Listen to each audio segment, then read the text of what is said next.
Santos, saiba que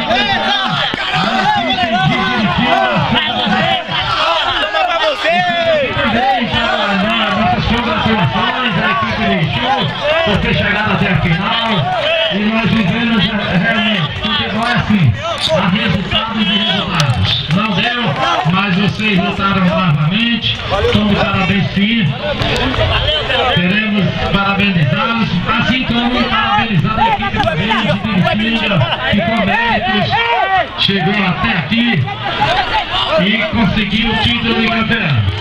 Valeu também a equipe de Exu, vocês fizeram por onde chegaram até a final.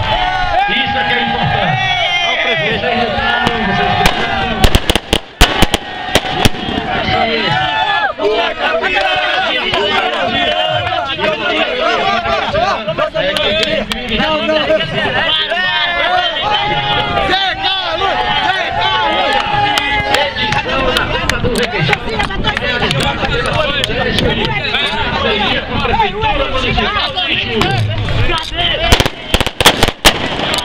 Agora os agradecimentos da equipe vice-campeã, torcida.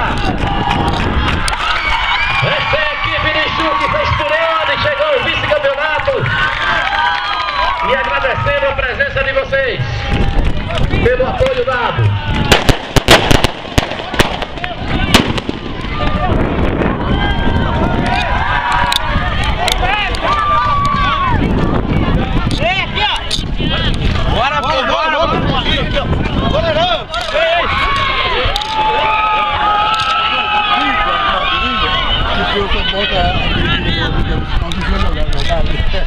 Não, eu joguei apenas no Intermunicipal de 2011.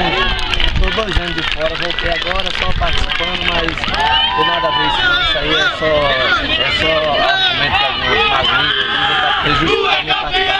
Mas graças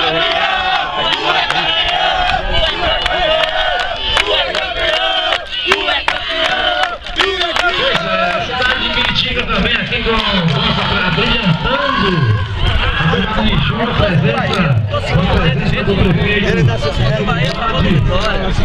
Só que eu sou Bahia e Vitória, eu tô sobre. Parabéns à equipe de Vitória.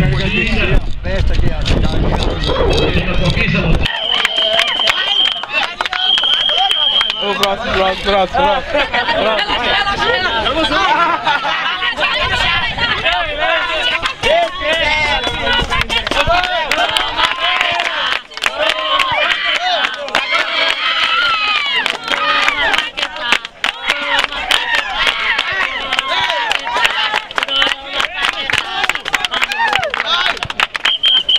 Agora é